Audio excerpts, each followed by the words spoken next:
नमस्कार दोस्तों, साहित्य भंडार पे अभी तक आप कविताएं, कहानियां और राज कॉमिक्स के नागराज सीरीज का आनंद ले रहे थे। आज से आनंद डबल होने वाला है क्योंकि अब हम शुरू करने वाले हैं बांकेलाल सीरीज। तो आइए बिना किसी देरी के शुरू करते हैं बांकेलाल सीरीज। बांकेलाल का पहला कॉमिक्स है बांकेलाल का कमाल। बांकेलाल के पहले कॉमिक्स का चित्रांकन बेदी जी ने किया है, कहानी रविंदर जुनेजा और संपादक मनीष चंद्रगुप्त हैं। बहुत समय पहले की बात है। रामपुर गाँव में एक गरीब आदमी ननकू अपनी पत्नी गुलाबवती के साथ रहता था। ननकू दिन भर गाँव के जमींदार के खेत में काम करता था और शाम को काम के बदले उसे जो अनाज मिल जाता था पति पत्नी उसे खाकर संतुष्ट रहते थे। गुलाबवती प्रतिदिन रात को सोने से पहले घंटों भगवान शिव की पूजा किया करती थी। ओम नमः शिवाय, ओम नमः शिवाय। उस समय भगवान शिव कैलाश पर्वत पे पार्वती जी के साथ बैठे बातें कर रहे थे जब ओम नमः शिवाय, ओम नमः शिवाय। स्वामी, यह कौन है जो इस समय आपको याद करती है? पार्वती जी महादेव से पूछ रहे हैं। यह मेरी सच्ची पुजारिन की पुकार है देवी। सच्ची पुजारिन? यह आप कैसे कह सकते हैं कैलाशपति? मैं समझ गया प्रिय कि तुम क्या चाहती हो। तुम स्वयं पृथ्वी पर चलकर मेरी पुजारिन से मिलना चाहती हो। हम तुम्हारी यह मनोकामना अवश्य पूरी करेंगे। और फिर उस रात गुलाबवती ने जैसे ही पूजा समाप्त कर आंखें खोली, अरे भगवान, आप मैया पार्वती के साथ? मैं तो धन्य हो गई क्योंकि माँ पार्वती और प्रभु शिव उसको दर्शन दे रहे थे। हम तुम्हारे भक्ति भाव से बेहद प्रसन्न है गुलाबवती। मांगो, क्या मांगती हो? भगवान शिव ने गुलाबवती से कहा। प्रभु, आपके दर्शन कर मैंने सब कुछ पा लिया, फिर भी आपकी कृपा दृष्टि मुझ पर है तो आप मुझे एक पुत्र दे दे। एवमस्तु। और इसी के साथ भगवान शिव और पार्वती अलोप हो गए। खुशी से झूमती गुलाबवती ने जब यह बात सोते हुए ननकू को जगाकर बताई तो वो भी मारी खुशी के उछल पड़ा। तुम सच कह रही हो? भाग्यवान, मैं तो बाप बनूंगा। जी। वर्ष बीतने से पहले ही गुलाबवती ने एक पुत्र को जन्म दिया। हे भगवान, आज मैं कितना खुश हूँ। भगवान, मैंने तो इसका नाम भी सोच लिया है, बांकेलाल। क्यों, कैसा रहेगा? वाह, कितना सुंदर नाम सोचा है आपने, गुलाबवती ने कहा। फिर बांकेलाल अपने पिता के प्यार एवं माँ की ममता की छांव में बड़ा होने लगा और बांकेलाल जब 7-8 वर्ष का हुआ तो पिता ने उसे लाल प्यार से शरारती बना दिया।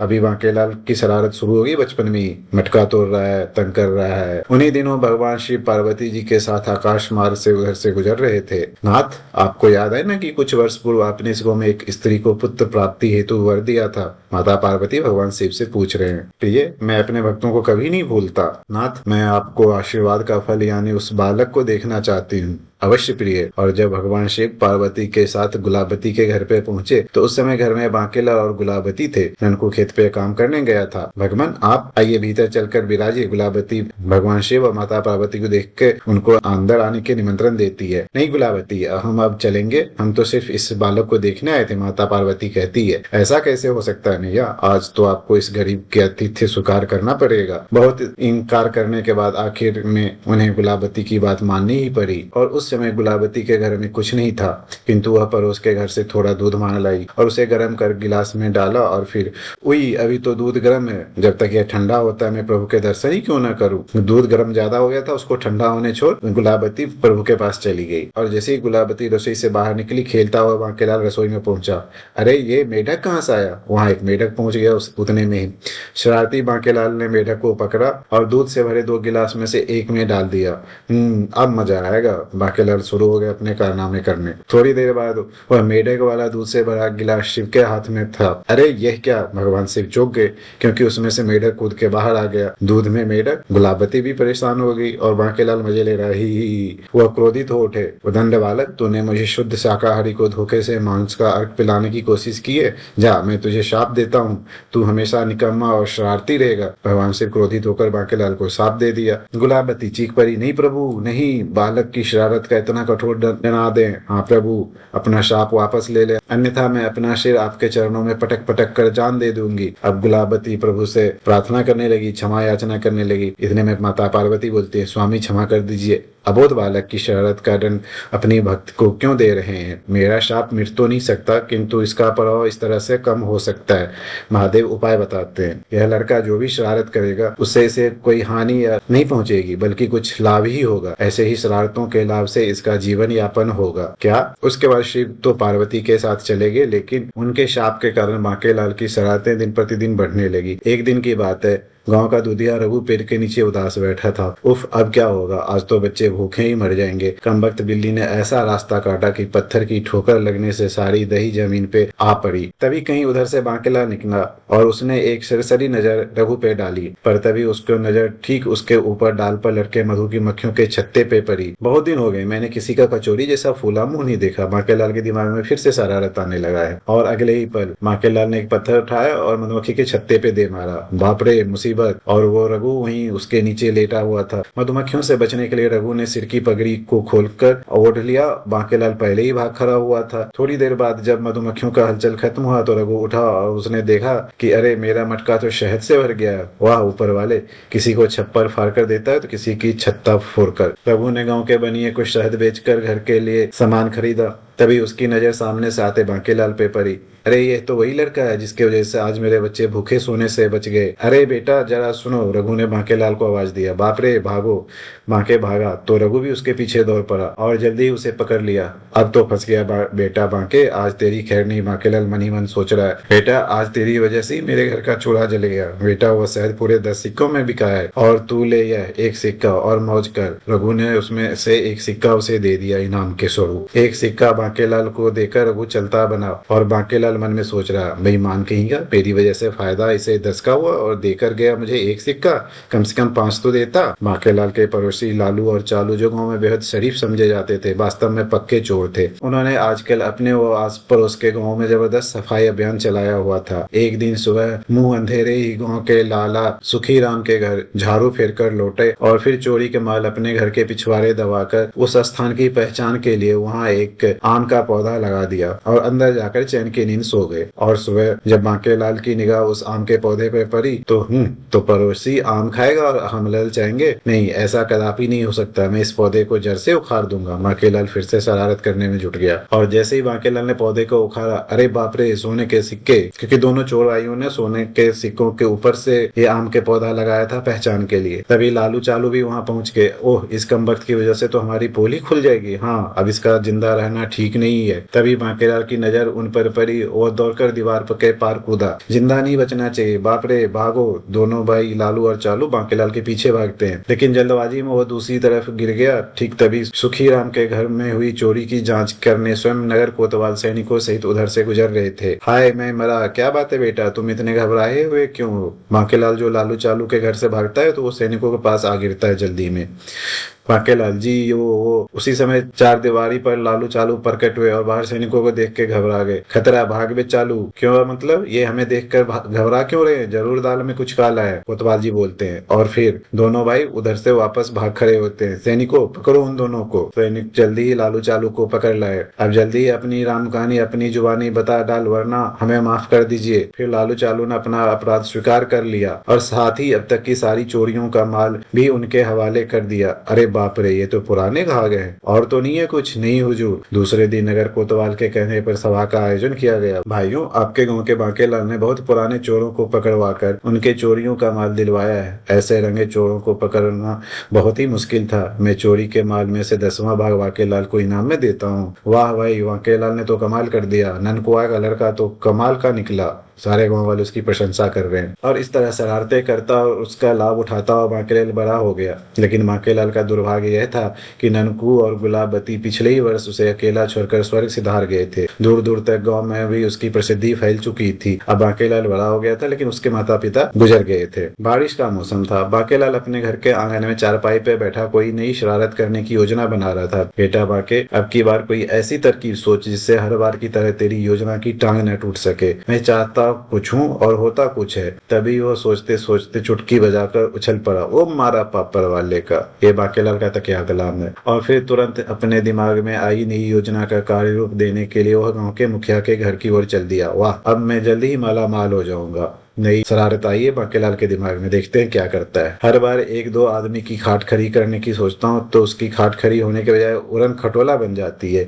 इस बार पूरे गांव का बेड़ा गर्क करके मानूंगा। बहुत तगड़ा सोचा है बांकेलाल ने। मुखिया जी घर के बाहर ही चौपाल पे कुछ लोगों के साथ बैठे किसी मामले पे विचार कर रहे थे। तभी बांकेलाल उनके सामने कुछ परेशान सा हलवा बनाए पहुंचा। राम राम मुखिया जी। राम राम बांकेलाल, आओ बैठो। कहो कैसे आना हुआ, सब खैरियत तो है? मुखिया जी मेरी तो खैर है, पर क्या बात है बांकेलाल, तुम हिचकी हिचकिचा क्यों रहे हो? बात यह है मुखिया जी की आज शाम तक अपने गाँव में एक भयानक मुसीबत आने वाली है। बांकेलाल ने अपनी शरारतें शुरू कर दी। बांकेलाल की बात सुनकर वहां मौजूद सारे लोग हैरान हो उठे। कैसी मुसीबत? क्या कहना चाहते हो बांकेलाल? तबाही, विनाश, बर्बादी। बांकेलाल के मुंह से तबाही, विनाश, बर्बादी जैसे शब्द सुनकर गांव वालों के मुंह से चीख निकल पड़ी। आखिर बात क्या है? तुम किस बात की तबाही या बर्बादी की ओर संकेत कर रहे हो बांकेलाल? मुखिया जी बांकेलाल से पूछते हैं। मुखिया जी बात दरअसल यह है कि कल रात शंकर भगवान ने मुझे सपने में दर्शन दिए और कहा कि आज रात इस गांव में भयानक बाढ़ आने वाली है जिससे सारा गांव पानी में डूब जाएगा। कोई उपाय भी तो बताया है उन्होंने इस मुसीबत से बचने का? मुखिया जी पूछते हैं। बांकेलाल बोलता है, जी हाँ, भगवान शंकर ने मुझसे सपने में कहा कि सारे गांव वाले अपने अपने घरों को छोड़कर ऊंचे टीले पर पहुंच जाएं। ऐसे में सबका कल्याण है। ओह ठीक है बांकेलाल, तुम्हारा बहुत बहुत धन्यवाद। तुमने समय रहते यह खबर देखकर बड़े पुण्य का काम किया है। मैं अभी यह खबर गांव में पहुंचाई देता हूं और आप सब लोग भी आने वाले समय की गंभीरता से परिचित हो ही चुके हैं, अतः आप लोग अपने घरों में जाकर बचाव की तैयारी करें। ठीक है मुखिया जी, चलो भाइयों। सारे गांव वाले बाढ़ से बचने का उपाय करने लगते हैं और इसके साथ ही बांकेलाल अपनी योजना की सफल होने की आशा में मन ही मन खुश होता हुआ अपने घर की ओर चल दिया। वाह क्या शक्तिवान चलाया है। और घर पहुंचकर हा हा हा हो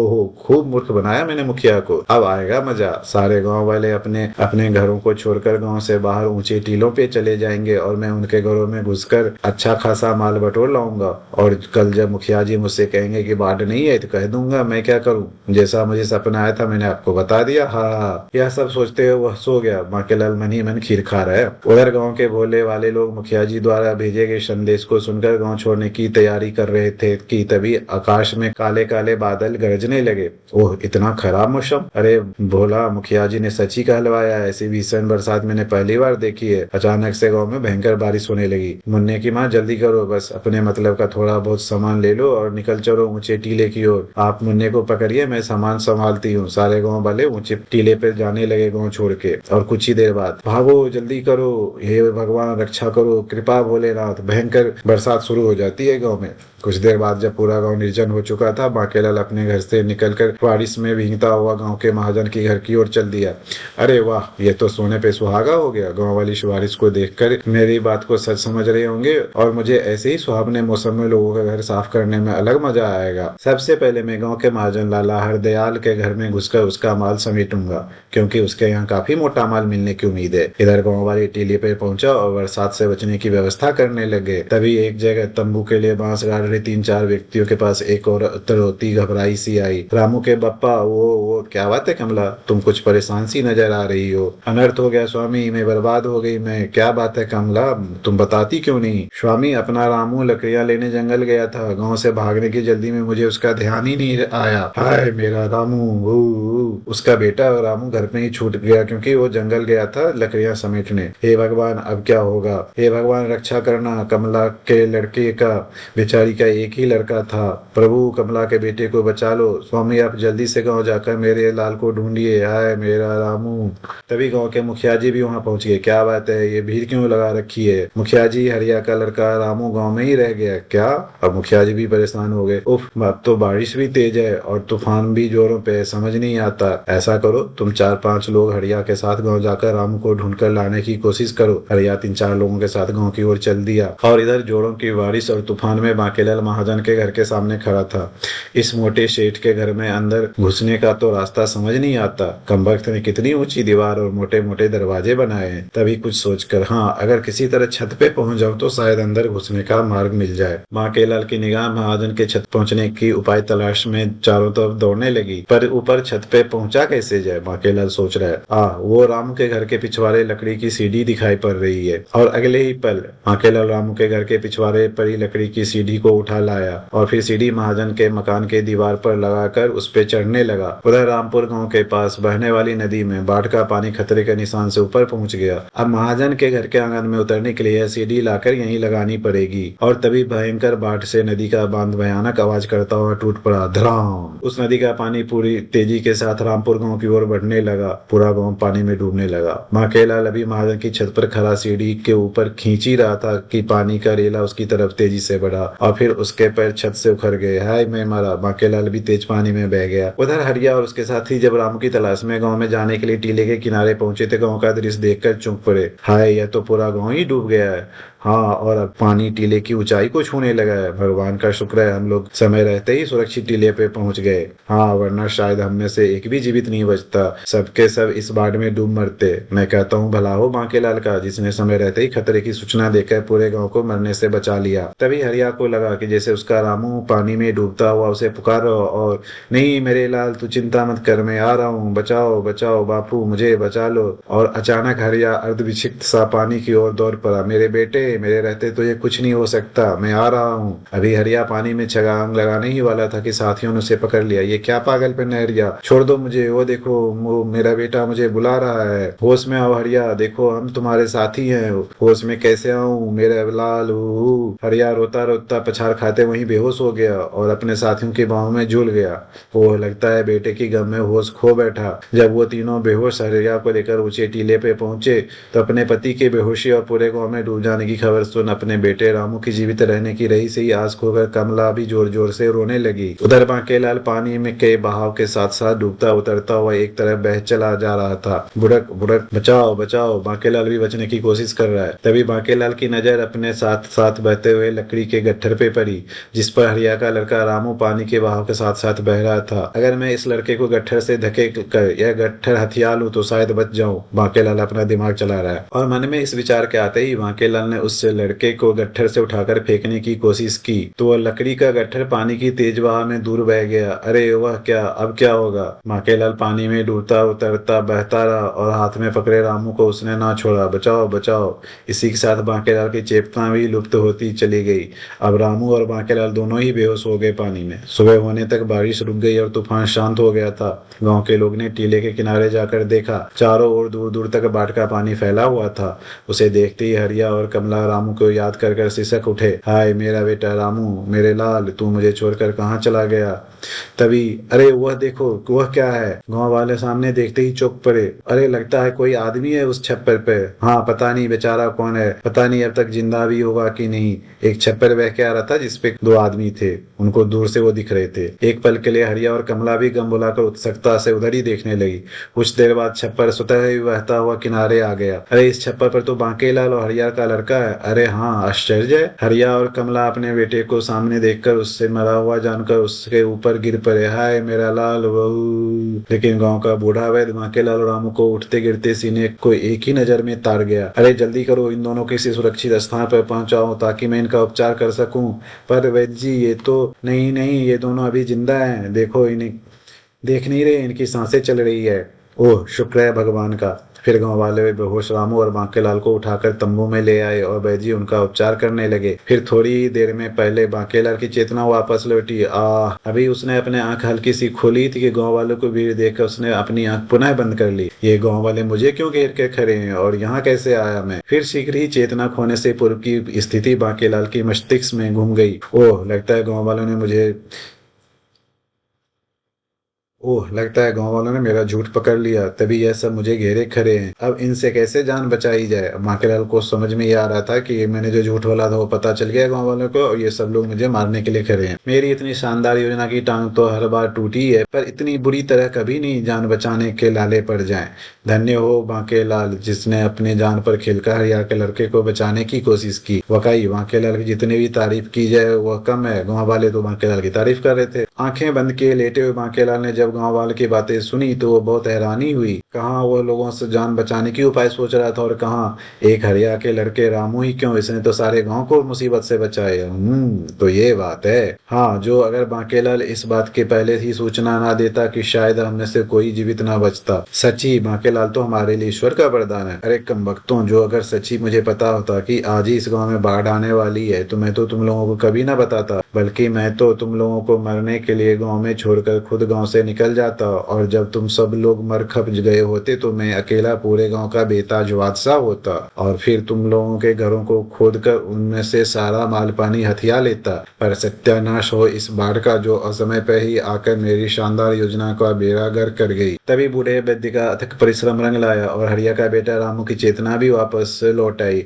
आह अम्मा, ओह शुक्र है भगवान का, बेटा आंखें खोलो। मेरा रामू रामू बच गया, वो अभी अभी बोला था ना वैद जी। हाँ हरिया, तुम्हारा रामू अब खतरे से बाहर है और बांकेलाल को अब तक होश में आ जाना चाहिए। जाने क्या बात है जान, अब तो इसकी ठीक चल रही है। और जब बांकेलाल के मन में छिपा हुआ भय खत्म हुआ तो उसने भी कराते हुए आंखें खोली। मैं कहाँ हूँ और हरिया का लड़का रामू कहाँ है? तुम सुरक्षित हो बांकेलाल, और हरिया का लड़का भी सकुशल है।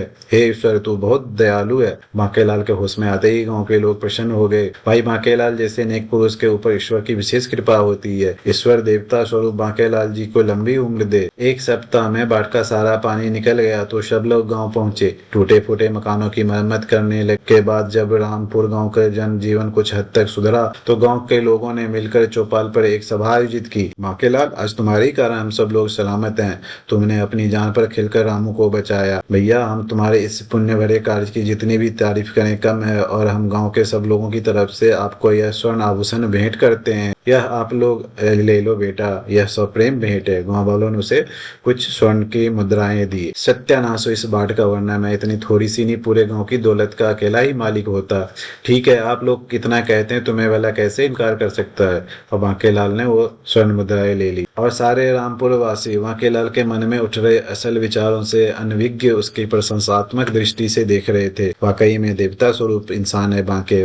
वाह, क्या विचार है बांकेलाल के। उधर विशालगढ़ के राजा विक्रम सिंह का दरबार लगा था। इसी दरबार में तरह तरह की चर्चाओं के बीच महाराज विक्रम सिंह बांकेलाल के एक दो कारनामे सुनकर इतने प्रभावित हुए कि मंत्री धर्म सिंह, आप फौरन सैनिकों के साथ रामपुर गांव जाकर बांकेलाल को ससम्मान राज अतिथि के रूप में लिवा कर लाइए। महाराज बांकेलाल को अपने राजमहल बुलाने के लिए मंत्री धर्म सिंह को आदेश देते हैं। जो आज्ञा महाराज। एक बात और, राज अतिथि को आते समय किसी प्रकार का कष्ट न हो, इस बात का विशेष ख्याल रखा जाए। आज्ञा का पालन पूरी निष्ठा से किया जाएगा महाराज। और फिर कुछ देर बाद मंत्री धर्म सिंह एक सुंदर रथ और 5 घुड़सवार सैनिकों के साथ रामपुर गांव की ओर चल पड़ते हैं। उधर बांकेलाल अपने घर में नई शरारत के लिए मन ही मन कोई योजना बना रहा था। अब किसकी और कैसे खाट खड़ी की जाए जिससे मेरी जिंदगी के दिन फिर जाएं। तभी खट खट खट, भला कौन हो सकता है? कौन है भाई? हमें विशालगढ़ के सैनिक। हे भगवान, ये सैनिक लोगों का मुझसे क्या काम?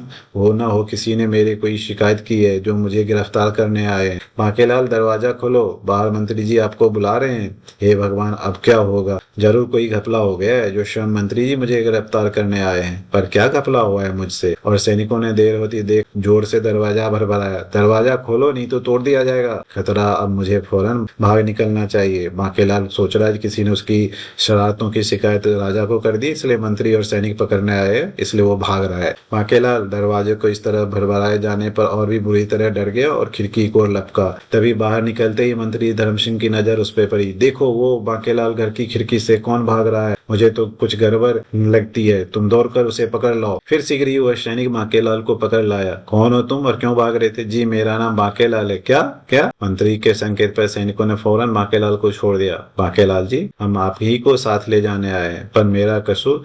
मंत्री धर्म सिंह मुस्कुराकर बोले। आपको किसी अपराध के लिए नहीं बल्कि सम्मानित करने के लिए महाराज ने बुलाया है। डरे हुए बांकेलाल को मंत्री के शब्द व्यंग्यात्मक प्रतीत हुए। महाराज वाला मुझे क्यों सम्मानित करने लगे?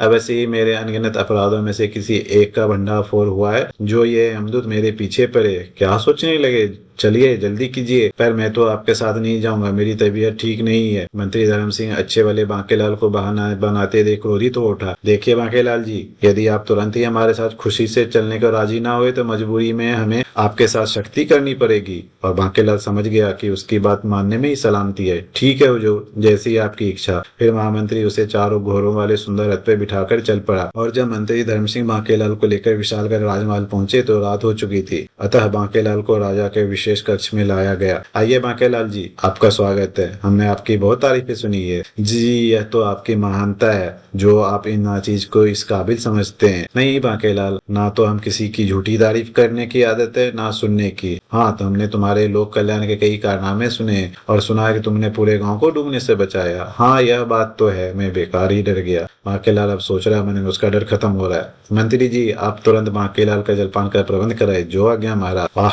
शाही दावत। आज तो मजा आएगा। बांकेलाल खुश हो रहा है अंदर अंदर अब तो। हाँ तो बांकेलाल जी, अब बताएं कि आपको यहाँ तक आने में किसी प्रकार की तकलीफ तो नहीं हुई? जी कोई खास तो नहीं। क्या मतलब? देखो बांकेलाल, मैंने मंत्री धर्म सिंह को विशेषकर यह निर्देश दिया था कि वह तुमको सम्मान सहित मेरे पास लेकर आए और इस बात का विशेष ख्याल रखे कि तुमको रास्ते में कोई तकलीफ ना हो। और तुम शायद नहीं जानते कि राजज्ञा का उल्लंघन करने वाले किसी राज कर्मचारी अधिकारी को फौरन राजपद से हटा देते हैं। क्या? अब राजा विक्रम सिंह की बात सुनकर बांकेलाल चौंक पड़ा और तभी उसकी उल्टी खोपड़ी में एक नई शरारत ने जन्म लिया। यदि मैं महाराज से कह दूं कि यहाँ लाते समय उसके राजमंत्री ने मेरे साथ बुरा सलूक किया तो महाराज उसे तुरंत मंत्री पद से हटा देंगे और उसकी जगह जो नया मंत्री बनेगा वह मुझसे निश्चित तौर पे खुश होगा, क्योंकि वह अपने मंत्री बनने के कारण मुझे मानेगा और हो सकता है वो मुझसे खुश होकर कुछ इनाम वगैरह भी दे दे। क्या बांकेलाल की इस शरारत के कारण मंत्री धर्म सिंह को अपना पद छोड़ना पड़ा या फिर भगवान शिव के वरदान के कारण उसे लाभ हुआ? यह सब जानने के लिए अब इसका अगला कॉमिक्स हम पढ़ेंगे, कर भरा हो भुला। तो दोस्तों, हमारे वीडियो को लाइक और शेयर करें तथा हमारे चैनल को सब्सक्राइब करें। धन्यवाद।